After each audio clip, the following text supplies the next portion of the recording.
طبيبنا وطبيب أرواحنا وحبيبنا وحبيب ربنا محمدا عبد الله ورسوله أرسله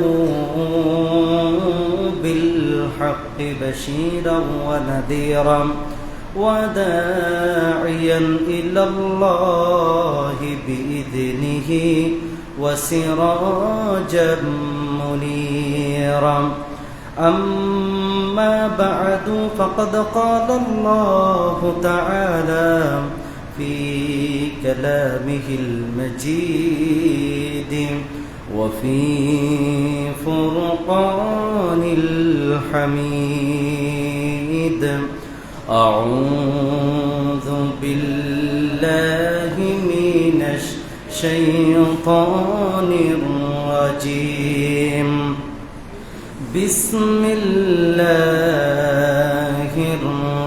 الرحمن الرحيم إن الذين كفروا بآياتنا سوف نصليهم نارا كلما نضجت جلودهم بدلناهم جلودا غيرها ليذوقوا العذاب إن الله كان عزيزا حكيما إن الله وملائكته يصلون على النبي يا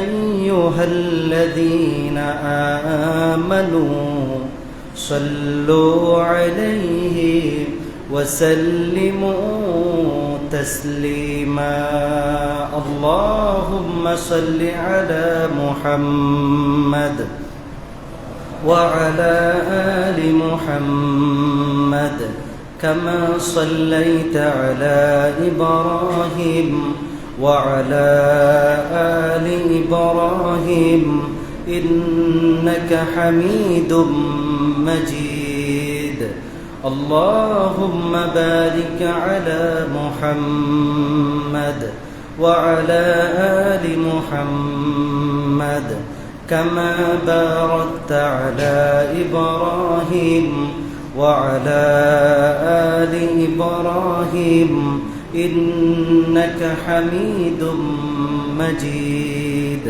আপনারা কেমন আছেন সবাই? আলহামদুলিল্লাহ। আমাদেরকে যিনি ভালো রেখেছেন, সুস্থ রেখেছেন, তিনি কে? আল্লাহ তাআলার দরবারে সপ্তাহের শ্রেষ্ঠ দিবস সৈয়দুল আইয়াম, সপ্তাহের শ্রেষ্ঠ দিবসে কৃতজ্ঞ চিত্তে অবনত মস্তকে হৃদয়ের সমস্ত শক্তিকে গলার মাঝ বরাবর এনে কণ্ঠের সাথে কণ্ঠের মিল রেখে আমরা সকলে পড়ছি আলহামদুলিল্লাহ। বলুন রব্বানা লাকাল হামদ হামদান কাসীরান তাইয়িবান মুবারাকান ফীহি ইয়া রাব্বি লাকাল হামদু কামা ইয়ানবাগি লিজালালি ওয়াজহিক ওয়া আযীমি সুলতানিক লাকাল হামদু বিল ঈমান লাকাল হামদু বিল ইসলাম লাকাল হামদু বিল কুরআন। আল্লাহ তাআলার প্রশংসার পরে দরুদ ও সালাম সর্বকালের সর্বযুগের সর্বশ্রেষ্ঠ মহামানব সৈয়দুল মুরসালিন খাতামুন নবীন ইমামুল মুরসালিন আফতাবে নবুয়ত শাহেনশাহে রিসালাত বদরুদ্দুজা সৈয়দুস সাকলাইন সমস্ত নবী রাসূলের মাথার তাজ বিশ্বসভার সভাপতি আল্লাহর সৃষ্টির প্রধান আকর্ষণ বিশ্বনবী মুহাম্মদুর রাসূলুল্লাহ সাল্লাল্লাহু আলাইহি ওয়াসাল্লামের প্রতি আল্লাহুম্মা সাল্লিম আলাইহি আল্লাহুম্মা বারিক আলাইহি। সম্মানিত উপস্থিতি, আপনাদের সামনে যে আয়াতটি তিলাওয়াত করেছি সেটা হচ্ছে সূরাতুন নিসার 56 নম্বর আয়াত। কত নম্বর আয়াত? আজকে ভূমিকা যাই হবে, মূল আলোচনার বিষয় তাও হবে। আজকের মূল আলোচনার জুমার আলোচনার বিষয় হচ্ছে যে আল্লাহ এবং রসুলকে গালি দিলে, আল্লাহ এবং রসুলের সাথে কটূক্তি করলে কি ভয়ঙ্কর পরিণতি যারা কটূক্তি করবে তাদের জন্য অপেক্ষা করছে। এই সংক্রান্ত পুরো আলোচনাটি আজকে আপনাদের জন্য সাজিয়েছি। যদি আপনারা দোয়া করেন তাহলে সংক্ষিপ্ত সময়ে আমি আমার আলোচনা শেষ করব ইনশাআল্লাহ। তার আগে ভূমিকাতে একটি কথা বলতে চাই, সেটি হচ্ছে যে ফ্রিডম অফ স্পিচ, বাক স্বাধীনতা। বাক স্বাধীনতা মানে কি? যে আপনি কথা বলতে পারবেন, আপনি কথা বলতে পারবেন, আপনি কথা বলতে পারবেন, ফ্রিলি কথা বলতে পারবেন, আপনার জন্য কোনো রেস্ট্রিকশন থাকবে না। কিন্তু আমাদের দেশে, পুরো বিশ্বে ফ্রিডম অফ স্পিচ, কথা বলার স্বাধীনতাকে ধর্মীয় অবমাননার ক্ষেত্রে হাতিয়ার হিসেবে ব্যবহার করা হচ্ছে। ইসলামের উপর আঘাত করা হচ্ছে, আল্লাহ এবং রসুলকে গালি দেওয়া হচ্ছে। তাদেরকে যদি ধরা হয় বলা হচ্ছে এটা আমার বাক স্বাধীনতা, এটা আমার স্বাধীনতা। ঠিক কিনা বলেন? আল্লাহ এবং রসুলকে কটূক্তি করার ক্ষেত্রে, কোরআন এবং কোরআনকে, রসুলের সুন্নাহকে কটূক্তি করার ক্ষেত্রে এটা যদি তোমার বাক স্বাধীনতা হয়, যেই ঠোঁট দিয়ে, যেই জিহ্বা দিয়ে আল্লাহর অবমাননা করেছো, রাসূলের অবমাননা করেছো, আমরা আমাদের হাত দিয়ে তোমার সেই চোখ উপড়ে ফেলা, তোমাকে শেষ করে দেয়, এটা হচ্ছে আমাদের হাতের স্বাধীনতা। আমাদের হাতের স্বাধীনতা হচ্ছে যেই জবান দিয়ে, যেই জিহ্বা দিয়ে আল্লাহর সাথে বেয়াদবি করেছো, রাসূলের সাথে বেয়াদবি করেছো, সেই হাত দিয়ে তোমার জিহ্বা টেনে ছেড়ে ফেলা, এটাই হচ্ছে আমাদের হাতের স্বাধীনতা। বাংলাদেশে দেখছেন না তথাকথিত বাউল শিল্পী, এই তথাকথিত পেশাব শিল্পী, এরা আল্লাহর সাথে কটূক্তি করেছে, আল্লাহর সাথে বেয়াদবি করেছে। কি জঘন্য জঘন্য বেয়াদবি করেছে! আমি কোরআন এবং সুন্নাহ থেকে তাদের প্রত্যেকটা খণ্ড, প্রত্যেকটা পয়েন্ট জবাব দেওয়ার চেষ্টা করব ইনশাআল্লাহ। কি মারাত্মক মারাত্মক কথা বলেছে আমি এই আলোচনার ভেতরে আপনাদেরকে জানানোর চেষ্টা করব ইনশাআল্লাহ। এবং সর্বশেষ এই বাউল শিল্পীগুলি, এই পচা জিনিসগুলি বাংলাদেশে কিভাবে আসছে এই সংক্রান্ত বর্ণনা থাকছে। এবং যারা আল্লাহ রসুলকে গালি দিবে, আল্লাহকে গালি দিবে, ইসলামের প্রতি বিষেধাজ্ঞা করবে, তাদের শাস্তি দুনিয়া এবং আখিরাতে কি থাকতে পারে এই ব্যাপারে আলোচনা হবে। এবং বাংলাদেশের আইনে কি আছে, সেটা সংশোধন করা উচিত কিনা তাও বর্ণনা করা হবে ইনশাআল্লাহ। চলুন আমরা কোরআনে কারীম থেকে যে আয়াতটি পড়েছি সেটা আমি তেলাওয়াত করার চেষ্টা করছি, তেলাওয়াত করব, আপনারাও তেলাওয়াত করার চেষ্টা করবেন। বিসমিল্লাহির রাহমানির রাহিম। ইন্নাল্লাযীনা কাফারু বিআয়াতিনা সাউফা নুসলিহিম সাঈরা। বিতাড়িত মারদুদ শয়তানের ওয়াসওয়াসা থেকে পানাহ চেয়ে নিয়ে পরম করুণাময় আল্লাহ পাক রব্বুল আলামিন নামে শুরু করছি। সূরাটি কোন সূরা? সূরাতুন নিসা 56 নম্বর আয়াত। আল্লাহ বললেন যারা আমার আয়াতকে অস্বীকার করবে। আয়াত মানে এটা দুইটি অর্থ হতে পারে। একটি হচ্ছে আল্লাহর কোরআনের আয়াত। কোরআনের আয়াত কয়টি বলুন তো? 6636 অথবা 6666, 6632, 6635, বিভিন্ন বর্ণনা আছে। তবে আমাদের সমাজে মশহুর আছে 6666। যারা আল্লাহর 6666 আয়াতকে অস্বীকার করবে, অথবা আল্লাহর আয়াত মানে হচ্ছে আল্লাহর নিদর্শন। আকাশ সৃষ্টি, আকাশ হচ্ছে আল্লাহর নিদর্শন, জমিন আল্লাহর নিদর্শন, পাহাড় পর্বত নদী নালা, তারপরে দিন এবং কালের, তার রাতের পরে দিন, দিনের পরে রাত, রাতের আবর্তন, আকাশের জলমলে সূর্য, আকাশের নক্ষত্র, পূর্ণিমার চাঁদ, সব কিছুই হচ্ছে আল্লাহর নিদর্শন। সুবহানাল্লাহ পড়েন। যারা আল্লাহর নিদর্শনকে অস্বীকার করবে, আল্লাহর সূর্য যে আমাদেরকে দিচ্ছে এটা এমনি এমনি হয়েছে, এটা সূর্য যে আল্লাহ বানিয়েছে, আল্লাহর আয়াতকে অস্বীকার করবে, চন্দ্রকে অস্বীকার করবে, আমরা যে আমাদেরকে সৃষ্টি করেছেন কে? যারা বলবে আমাদেরকে কেউ সৃষ্টি করে নাই, আমরা বানর থেকে আসছি, নাউজুবিল্লাহ কোন। যারা এইভাবে করে আল্লাহর শক্তিমত্তার সাথে চ্যালেঞ্জ করবে, আল্লাহর শক্তিমত্তাকে যারা অস্বীকার করবে, আল্লাহ তাআলা বললেন তারা কুফরি করেছে, শীঘ্রই আমি তাদেরকে জাহান্নামের অতল গহ্বরে তাদেরকে নিক্ষেপ করব। কে বলেছেন? কে বলেছেন? শুধু কি তাই? আল্লাহ বললেন তাদের চামড়াগুলি যখন জাহান্নামে পড়ে চারকার হয়ে যাবে, সেই চামড়াগুলি আবার পরিবর্তন করে দেব। জাহান্নামীদের চামড়ার বাঁচ হবে 70 ফুট লম্বা, এক কাঁধ থেকে আরেক কাঁধের দূরত্ব হবে একজন মুসাফিরের 3 দিনের রাস্তার সমান।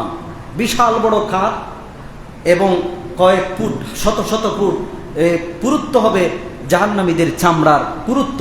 সেই জাহান্নামীদের চামড়াকে পরিবর্তন করে নতুন চামড়া দেওয়া হবে, আবার পোড়া হবে, আবার চামড়া দেওয়া হবে, এভাবে তার শেষহীন সীমানা পর্যন্ত একদম তাদেরকে চিরকালের জন্য জাহান্নামে তাদেরকে পুড়িয়ে সারকার করে দেওয়া হবে। ঠিক কিনা বলেন? আল্লাহ বলবেন লিয়াজুকুল আযাব, এটাই হচ্ছে তাদেরকে বলা হবে তোমরা জাহান্নামের স্বাদ আস্বাদন করো, জাহান্নামের কষ্ট তোমরা ভোগ করো। নিশ্চয়ই আল্লাহ তাআলা পরাক্রমশালী, তিনি হচ্ছেন হিকমতের অধিকারী। সুবহানাল্লাহ পড়েন। রব্বুল আলামিন বলেন ইন্নাল্লাযীনা কাফারু বিআয়াতিনা সাওফা নুসলিহিম নারা। জোরে বলেন আল্লাহু আকবার। আল্লাহ বললেন যারা আমার আয়াতকে, আমার নিদর্শনকে, আমার কোরআনকে, আমার আকাশকে, আমার জমিনকে, আমার সৃষ্টি তত্ত্বকে যারা চ্যালেঞ্জ করে, যারা চ্যালেঞ্জ গ্রহণ করে আমাকে অস্বীকার করে, নিশ্চয় আমি তাদেরকে শীঘ্রই অবশ্যই জাহান্নামে তাদেরকে নিক্ষেপ করব। তাদের স্থান কোথায়? নাকি জান্নাতে? তাদের স্থান জাহান্নামে। এবং এই যে আল্লাহর নিদর্শন, আল্লাহর শক্তিমত্তা, সমস্ত ক্ষমতার মালিককে, সমস্ত ক্ষমতার উৎসকে, ইন্নাল কুওয়াতা লিল্লাহি জামিআ, সমস্ত ক্ষমতার মালিককে। জনগণ সমস্ত ক্ষমতার মালিক, এটি একটি মিথ্যা কথা, বাজে কথা। পৃথিবীর কোন মানুষ সার্বভৌম ক্ষমতার মালিক হতে পারে না। সার্বভৌম ক্ষমতার মালিককে, ইন্নাল কুওয়াতা লিল্লাহি জামিআ, সমস্ত ক্ষমতার মালিক আল্লাহ তাআলা। আল্লাহর কি কোনো ভুল আছে? আমাদের তো ভুল আছে, অহরহ ভুল করি আমরা। টু আর ইজ হিউম্যান, মানুষের ভুল করা স্বভাব। মানুষের ভুল করা কি স্বভাব? আমরা ভুল করি, আমরা সবাই ভুল করি। কিন্তু আল্লাহর কি কোনো ভুল আছে? আল্লাহর কথার কি কোনো অসঙ্গতি আছে? আল্লাহর কথা কি কোনো অসঙ্গতি আছে? আল্লাহ হচ্ছেন সঠিক, সব কথা সব সময়। আল্লাহর কথার চেয়ে শক্তিশালী কথা, সত্য কথা আর কি হতে পারে?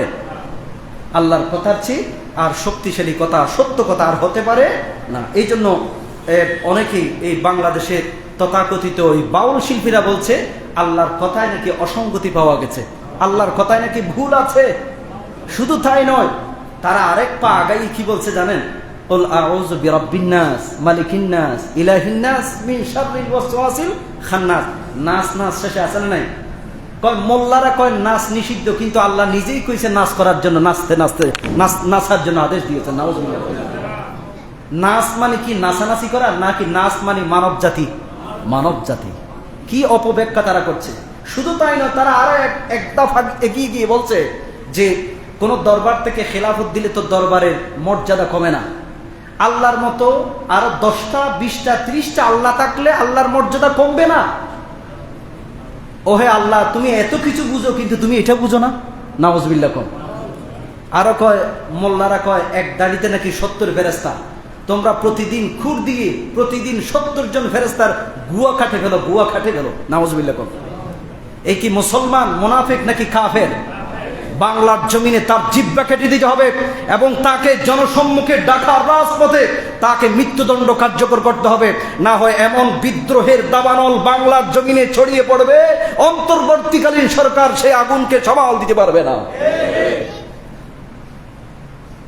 আমরা সরকারকে হুঁশিয়ার করে দিতে চাই, আপনি আমার বাবাকে গালি দেন, কোনো সমস্যা নেই, আমার 14 গোষ্ঠীকে গালি দেন, কোনো সমস্যা নেই, কিন্তু যদি আল্লাহ এবং রাসূলকে, ধর্মীয় স্বাধীনতার কথা বলে, বাক স্বাধীনতার কথা বলে যদি আমার আল্লাহকে গালি দেওয়া হয়, আমার রাসূলকে গালি দেওয়া হয়, ঠিক সেই জিহ্বাটাকে টেনে ছিঁড়ে ফেলা হবে ইনশাআল্লাহ। আমাদেরকে একতাবদ্ধ হয়ে কাজ করতে হবে। কিন্তু অত্যন্ত দুঃখের বিষয় হচ্ছে বাংলাদেশে তথাকথিত কিছু বুদ্ধিজীবী এবং নাস্তিকরা তাদের দালালি করছে, বাউল শিল্পীদের দালালি করছে।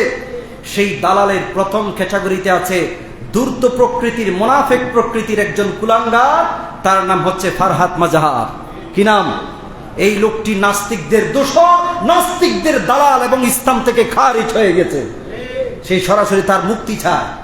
বাউল সরকার যে আল্লাহর সাথে গাদ্দারি করেছে, বেয়াদবি করেছে, তার মুক্তি চায়। সে নাকি রাজপথে নামার হুমকি দিয়েছে। দ্বিতীয় নম্বর হচ্ছে বিশ্ববিদ্যালয়ের শিক্ষক নেটওয়ার্ক, তারাও এই কুলাঙ্গার তো গ্রেপ্তার হয়েছে, আবুল সরকার নামে বেয়াদব, তার মুক্তি চাচ্ছে বিশ্ববিদ্যালয়ের তথাকথিত নাস্তিক্যবাদী মার্কা কিছু তথাকথিত শিক্ষক। এরপরে মোস্তফা সরওয়ার ফারুকী, সংস্কৃতি বিষয়ক উপদেষ্টা, এরপরে টিআইবি ট্রান্সপারেন্সি ইন্টারন্যাশনাল বাংলাদেশ। বিগত আমলে হাজার হাজার উলামা ইকরামদেরকে হত্যা করা হয়েছে। তারপরে হেফাজতের অসংখ্য উলামা ইকরামদেরকে হত্যা করা হয়েছিল, অসংখ্য উলামা ইকরামকে গ্রেফতার করা হয়েছে, গুম করা হয়েছে। সেই সময় তোমাদের টিআইবি, ভিআইবি, সিআইবি কোথায় ছিল? সামান্য একজন বাউল এই নাস্তিক মার্কা বেয়াদবকে, মোরতাদকে যখন গ্রেফতার করা হয়েছে, তোমাদের মায়া কান্না শুরু হয়ে গেছে।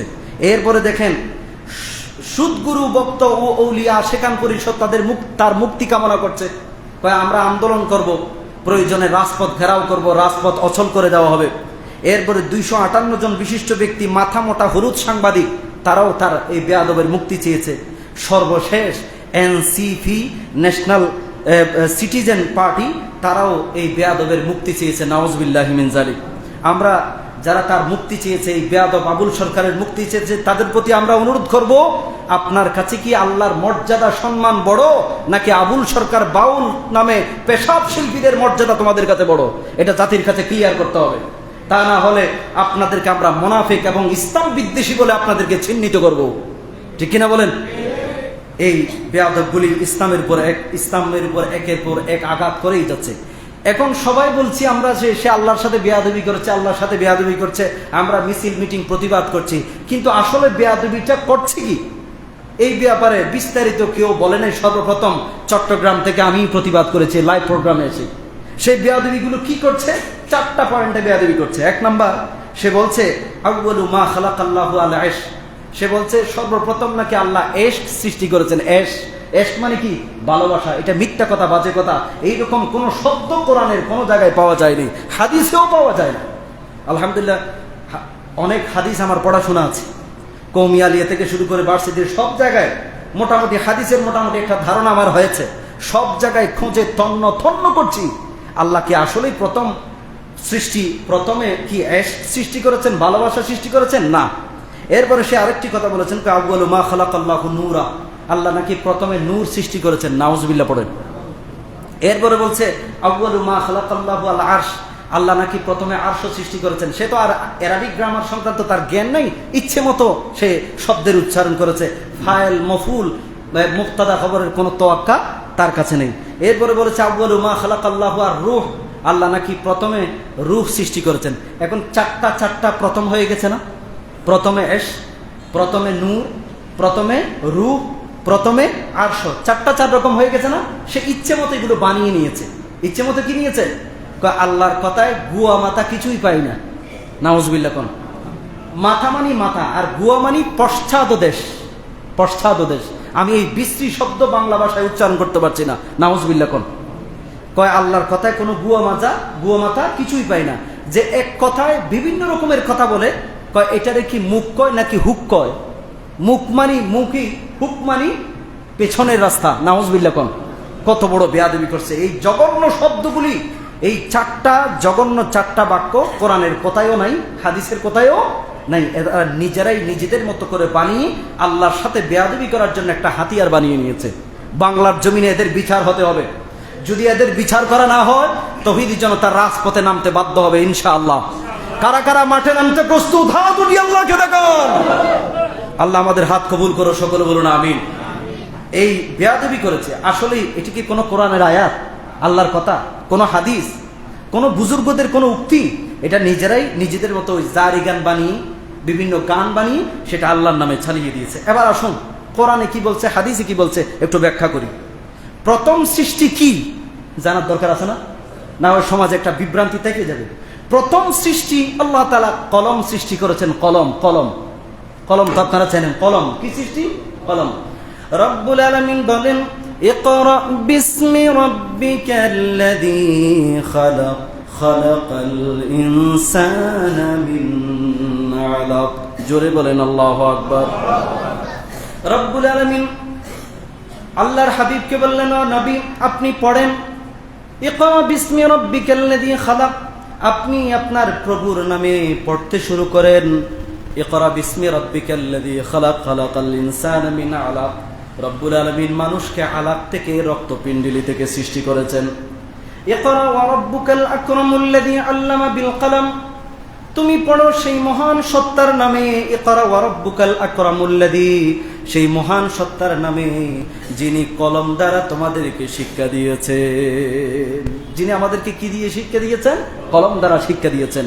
তাহলে এবার হাদিস শরীফে আসেন, আল্লাহর হাবিব বললেন, ইন্না আউওয়ালা মা খালাকাল্লাহু আল কালাম, আল্লাহ তাআলা প্রথমে কলম সৃষ্টি করেছেন। সুবহানাল্লাহ পড়েন। কোথায় আছে? সুনানে তিরমিজিতে আছে, নেসাইতে আছে। দুইটা কিতাবের নাম বলেছি, সুনানে তিরমিজি আর একটা নেসাই আর একটা আবু দাউদ, তিনটা কিতাবে আছে। আল্লাহ তাআলা প্রথমে কি সৃষ্টি করেছেন? কলম সৃষ্টি করেছেন। কলমকে সৃষ্টি করার পর আল্লাহ বললেন, উক্তুব, তুমি লিখো। কলম বললেন, মা আক্তুবু ইয়া আল্লাহ, হে আল্লাহ আমি কি লিখবো? আল্লাহ বললেন, এখান থেকে নিয়ে কিয়ামত পর্যন্ত যত ঘটনা ঘটবে, যত তাকদীর আমি লিখবো, সবকিছু তুমি মুহূর্তের মধ্যে লিখে রাখো। সুবহানাল্লাহ পড়েন। কলম প্রশ্ন করলেন, কোথায় লিখবো? কলম বললেন, তুমি লাউহে মাহফুজে প্রথম লেখার সূচনা করতে শুরু করো। সুবহানাল্লাহ পড়েন। এই জন্য রব্বুল আলামিন বললেন, রব্বুল আলামিন প্রথম দফে কোরআন সৃষ্টি করলেন, কলম সৃষ্টি করলেন। কলমকে বললেন, তুমি লিখো। কলম বললেন, কোথায় লিখবো? রব্বুল আলামিন বললেন, তুমি লাউহে মাহফুজে লিখো। বাল হুয়া কুরআনুম মাজিদুম ফি লাউহিম মাহফুজ। কলমের লেখার সূচনা হয়েছে লাউহে মাহফুজে। সুবহানাল্লাহ পড়েন। তাহলে প্রথম সৃষ্টি কি? কলম। প্রথম সৃষ্টি কলম, তারপর লাউহে মাহফুজ। তৃতীয় নম্বর, আল্লাহ তাআলা পানি সৃষ্টি করেছেন। পানি কি জিনিস? পানি সৃষ্টি করেছেন। এরপরে চতুর্থ নম্বরে রব্বুল আলামিন নিজের আরশ সৃষ্টি করেছেন। আরশ। কোরআনে কারীমে রব্বুল আলামিন বললেন, হুয়াল্লাযী খালাকাস সামাওয়াতি ওয়াল আরদা ফি সিত্তাতি আইয়ামিন ওয়া কানা আরশুহু আলাল মাই লিয়াবলুয়াকুম আইয়ুকুম আহসানু আমালা।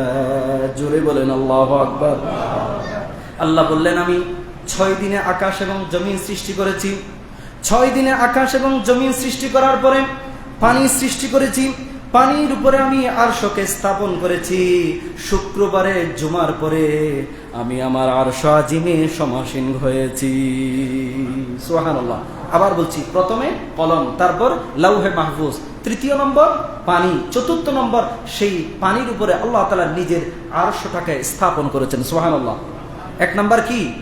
কলম। দ্বিতীয় নম্বর লাউহে মাহফুজ। তৃতীয় নম্বর পানি। চতুর্থ নম্বর আল্লাহর আরশ। পঞ্চম নম্বর হচ্ছে সপ্তম আসমান, সপ্তম জমিন, 7 আকাশ এবং জমিন আল্লাহ তাআলা পঞ্চম দাফে সৃষ্টি করেছেন। সুবহানাল্লাহ পড়েন। তাও কোরআনে কারীমে আছে না নাই? হুয়াল্লাযী খালাকাস সামাওয়াতি ওয়াল আরদ ফি সিত্তাতি আইয়াম, 6ষ্ঠ দিনে আল্লাহ তাআলা আকাশ এবং জমিন সৃষ্টি করেছেন। সুবহানাল্লাহ। এরপরে আল্লাহ তাআলা ষষ্ঠ ধাপে ফেরেশতা সৃষ্টি করেছেন। কি সৃষ্টি করেছেন? ফেরেশতা সৃষ্টি করেছেন। খুলিকাতিল মালাইকাতু মিন নূর। ফেরেশতারা কিসের তৈরি? কিসের তৈরি? নূরের তৈরি। কততম ধাপে? 6ষ্ঠতম ধাপে। এরপরে 7ম ধাপে আল্লাহ তাআলা জিন জাতি সৃষ্টি করেছেন। কি জাতি সৃষ্টি করেছেন? রব্বুল আলামিন বলেন, ওয়া খালাকাল জান্না মিন মারিজিন মিন নার। রব্বুল আলামিন জিন জাতি সৃষ্টি করেছেন 7ম নম্বরে। এরপরে রব্বুল আলামিন সর্বশেষ মানব জাতি সৃষ্টি করেছে। সুবহানাল্লাহ। 7ম ধাপে কি সৃষ্টি করেছেন? এই মূর্খদের তো কোনো জ্ঞান নেই, আলতু ফালতু কথা বলে আল্লাহর নামে মিথ্যাচার করেছে। তার জঘন্য, তার সর্বোচ্চ শাস্তি আমরা তার মৃত্যুদণ্ড চাই। ঠিক কিনা বলেন? এই এতক্ষণ পর আপনারা বুঝতে পেরেছেন সে যা বলেছে তা কি সত্য নাকি মিথ্যা? 4টা নিজের মতো করে একটা প্রবাদ বানিয়ে নিয়েছে। কয় আল্লাহর কথা নাকি সে মুখ আর পশ্চাৎদেশ কিছুই খুঁজে পায় না। আরো সে অট্ট হাসিতে মাতোয়ারা। সেই ভিডিওটা আমি দেখেছি, আমার গায়ের লোম শিহরে গেছে। আরে মানুষ পারে আল্লাহর সাথে, সৃষ্টিকর্তার সাথে এত বড় বেয়াদবি করতে?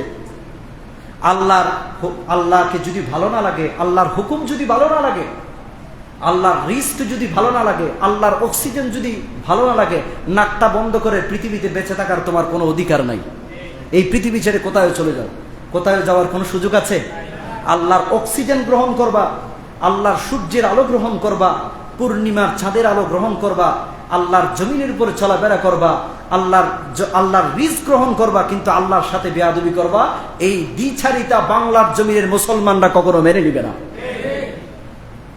তাহলে প্রথম সৃষ্টি কি, এটা নোট ডাউন করে রাখবেন। আমি কোরআন হাদিস থেকে কুচতে কুচতে তন্ন তন্ন করে এগুলি বের করেছি, আবার এগুলো তাত্বিক দিয়েছি, সাজিয়েছি। কোরআনে কারিমে কোন কোন জায়গায় কোন কোন পয়েন্ট উল্লেখ আছে।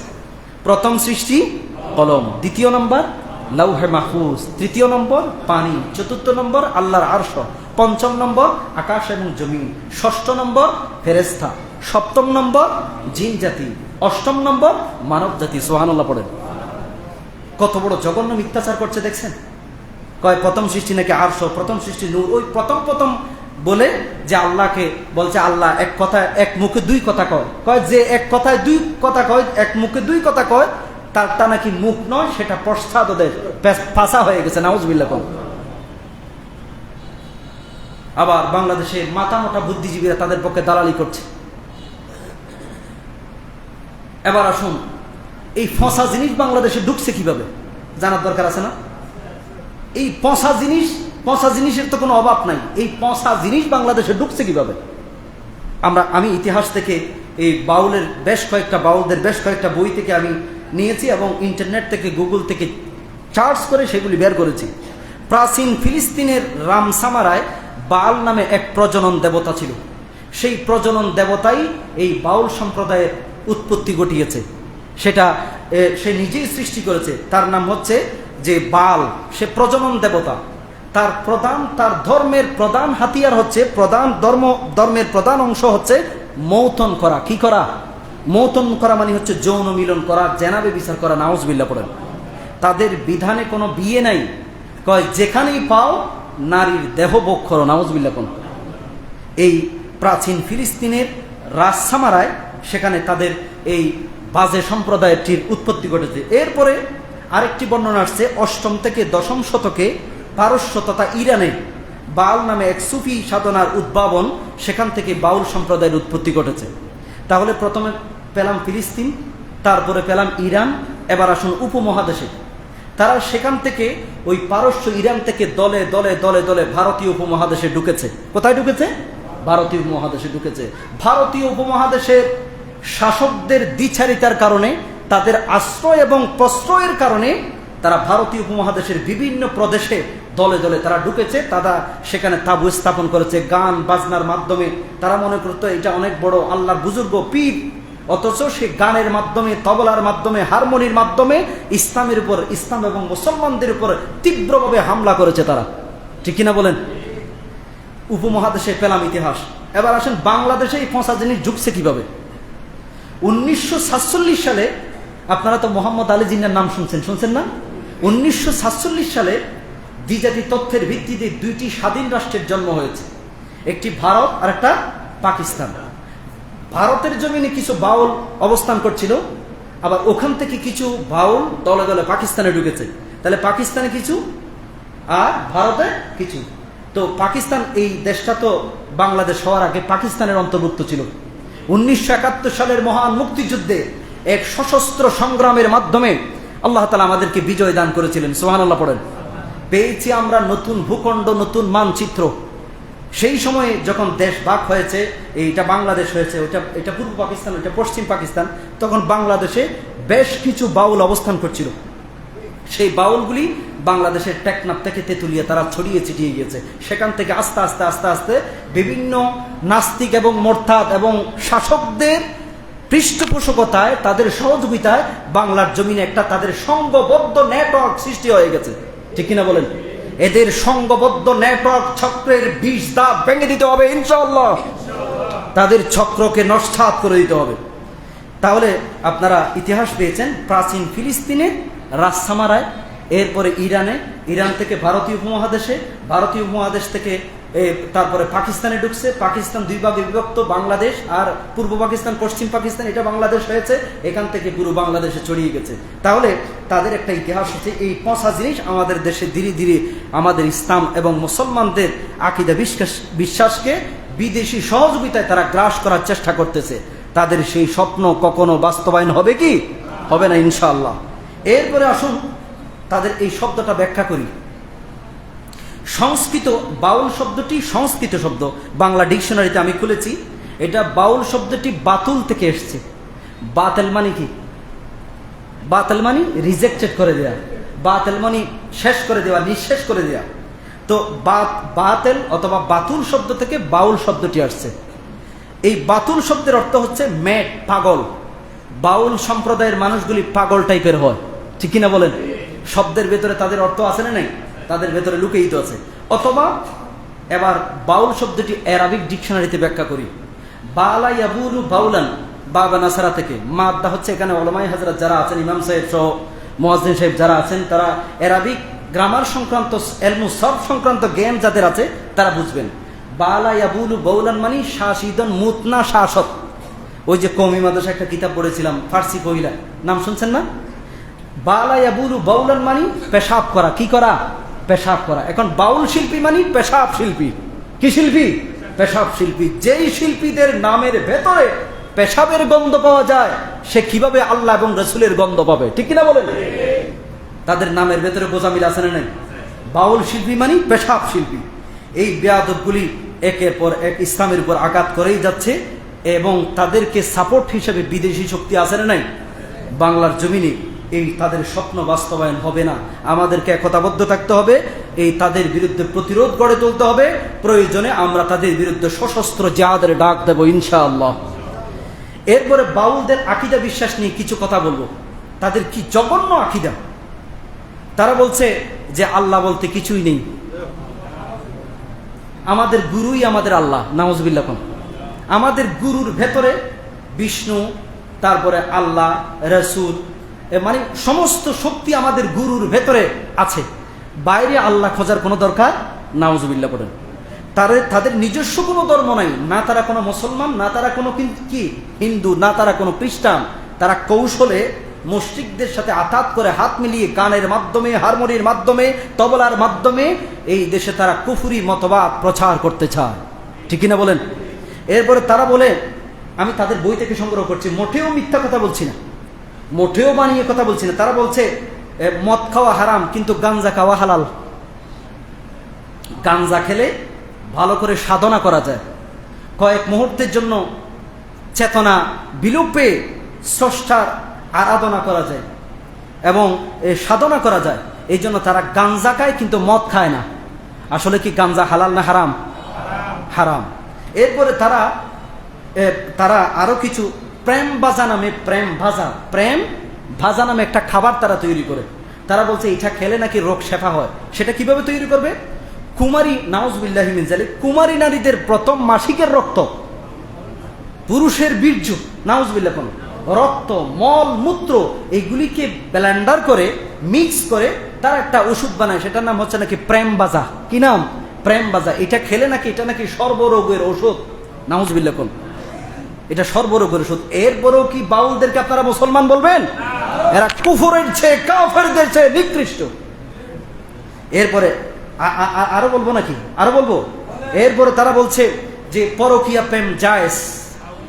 তারা তো আর বিয়ে করে না, পরকীয়া প্রেম তাদের দৃষ্টিতে জায়েজ। এবং তারা আরো এক দাফে গিয়ে তারা বলছে যে নাম দিয়ে আমাদের নাম হচ্ছে, তারা নিজেরাই মুসলমান দাবি করে। কয় মুসলমান দাবি করলেই হলো, নামাজ রোজা পড়ার কোনো দরকার নেই। আসলে কি তারা মুসলমান নাকি কাফের? কাফের। এই কাফেরদেরকে প্রতিরোধ করা, তাদেরকে এড়িয়ে চলা, বাংলার জমিনে তাদের ২০ দাঁত ভেঙে দেওয়ার এখনই সময়। নতুন বাংলাদেশে কোনো নাস্তিকবাদ যাতে মাথা ছাড়া দিয়ে উঠতে না পারে, সেই জন্য আমাদেরকে সজাগ থাকতে হবে। কি থাকতে হবে? সজাগ থাকতে হবে। ওই যে এক নেতা বলছে যে যারা বাউলদের উপর আক্রমণ করেছে, হামলা করেছে, তারা ধর্মান্ধ। তারা কি? ধর্মান্ধ। আরে মিয়া সাহেব, এই ইসলাম বিদ্বেষী যারা ইসলামের উপর বেয়াদবি করে, আল্লাহর সাথে বেয়াদবি করে, তাদেরকে প্রতিরোধ করতে গিয়ে যদি আমরা ধর্মান্ধ হই, 1000 বার ধর্মান্ধ হতে আমরা প্রস্তুত আছি, ঠিক কিনা বলেন? আগামীর বাংলাদেশ হবে ধর্মান্ধের বাংলাদেশ, আগামীর বাংলাদেশ হবে কোরআনের বাংলাদেশ, আগামীর বাংলাদেশ হবে ইসলামের বাংলাদেশ। যারা তোমরা শরিয়া আইনে বিশ্বাস করো না, কোরআনিক আইনে বিশ্বাস করো না, ইনশাআল্লাহ আগামী নির্বাচনে বাংলাদেশের তৌহিদি জনতা তোমাদেরকে রেড কার্ড, লাল কার্ড দেখাবে ইনশাআল্লাহ। এই জন্য সবসময় সত্যের সপক্ষে থাকবেন। কোনো আউল বাউলদের বাংলার জমিনে প্রশ্রয় দেয়া হবে না। এবার আসুন ইসলামের দৃষ্টিতে তাদের হুকুম কি? যারা আল্লাহকে গালি দিবে, রাসূলকে গালি দিবে, কোরআনকে গালি দিবে, তাদের হুকুম কি? ইমাম ইবনে মুনজির রাহিমাহুল্লাহ তিনি বলছেন, মান শাতামাল্লাহ ফাকাদ কাফারা, যে আল্লাহকে গালি দিয়েছে সেই সরাসরি কাফের হয়ে গেছে। সেই সরাসরি কি হয়ে গেছে? কাফের হয়ে গেছে। এখন তার শাস্তি কি? তার শাস্তি হচ্ছে দুই প্রকার, একটা দুনিয়াবি আর একটা উখরবি, পরকালীন জীবনের। আল্লাহর শাস্তি তো আছেই যদি সে তাওবা না করে, ঠিক কিনা কম? আর দুনিয়ার শাস্তি কি? দুনিয়ার শাস্তি হচ্ছে যে আল্লামা ইবনে মুনজির বললেন, ওয়াজমাউ আলা আন্না হাদ্দা সাব্বান নবী সাল্লাল্লাহু আলাইহি ওয়াসাল্লাম সাব্বাল্লাহি ওয়ান নবী ওয়া রাসূলা আল কতলু ওয়া ইন তাবা। ইমাম ইবনে মুনজির বললেন যে যারা আল্লাহকে গালি দিবে, রাসূলকে গালি দিবে, সে তাওবা করলেও বেঁচে থাকার তার কোনো অধিকার নাই, তাকে হত্যা করতে হবে। আল্লাহর জমিনে আল্লাহর সাথে বেয়াদবি করবা, আল্লাহর অক্সিজেন গ্রহণ করবা, আল্লাহর খাদ্য গ্রহণ করবা, আল্লাহর জমিনে দম্ভ এবং অহংকারের সাথে চলাফেরা করবা, বেঁচে থাকার কোনো অধিকার, কোনো হক তোমার নাই। এরপরে ইমাম মালিক রাহিমাহুল্লাহ তিনি বললেন, ইদা শাতামার রাজুলু আল্লাহ ওয়া রাসূলাহু কুতিলা ওয়ালা ইউস্তাতাবু, যখন কোনো ব্যক্তি আল্লাহ এবং রাসূলকে গালি দেয়, বিষেধাগার করে, তাকে হত্যা করতে হবে। ওয়ালা ইউস্তাতাবু, তার কোনো তাওবা গ্রহণ করা। তাওবাটা হচ্ছে আল্লাহর সাথে তার একটা বোঝাপড়া। সে যে বেয়াদবি করছে, আল্লাহর সাথে বেয়াদবি করছে, তার শাস্তি হচ্ছে মৃত্যুদণ্ড। কি দণ্ড? মৃত্যুদণ্ড। এরপরে ইমাম আহমদ ইবনে হাম্বল রাহিমাহুল্লাহ তিনি বলছেন, কতলুহু হাক্কুন আলা কুল্লি মান সামিআহু মিনাল মুসলিমিন। ইসলামী সরকার যদি তাদের বিচারের মুখোমুখি না করে জনগণ আইন তুলে নেয়া, জনগণের হাতে আইন তুলে নেয়া, এটা মুসলমানদের হক এবং অধিকার।